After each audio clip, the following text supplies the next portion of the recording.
اچھا، جب یہ نورانی مجلس ختم ہوتی تو آپ رضی اللہ تعالی عنہ پوچھتے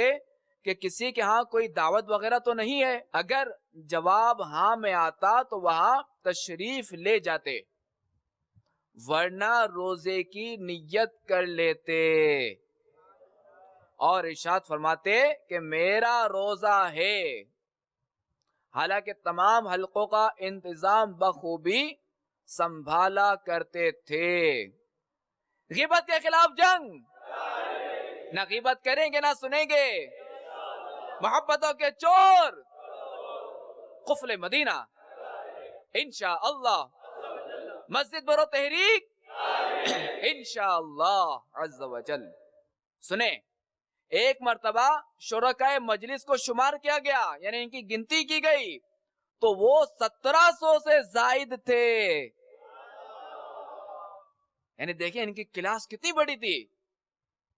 حضرت ابو درداء رضی اللہ تعالیٰ عنہ کی کلاس کتنی بڑی تھی کہ ایک وقت میں 1700 طلبہ، یعنی 1700 سے بھی زیادہ طلبہ تھے۔ پر آپ تو ذرا صحابی تھے اور سرکار علی نبینا علیہ الصلوۃ والسلام کی ذرا کے دائرے صحبت اٹھا چکے تھے۔ اللہ تبارک و تعالی ان کے صدقے، ان کے طفیل ہماری مغفرت فرمائے۔ اللہ تعالی ہمیں بھی نیکی کی دعوت کا جذبہ عطا فرمائے۔ اللہ تعالی ہمیں بھی مدرسۃ المدینہ بالغان پڑھانے کی توفیق عطا فرمائے، سعادت عطا فرمائے، اور خوب سے خوب نیک کام کرنے کی توفیق عطا فرمائے، اور ہمیں نیکیاں کرنے، نیکیوں کو پھیلانے، برائیوں سے بچنے اور دوسروں کو بچانے کی توفیق عطا فرمائے، آمین بجاہ النبی الامین صلی اللہ تعالی علیہ وآلہ وسلم۔ صلو علی الحبیب صلی اللہ تعالی علی محمد۔ میں مبلغ بنوں سنتوں کا، خوب چرچا کروں سنتوں کا، ہو کرم بہر خواہ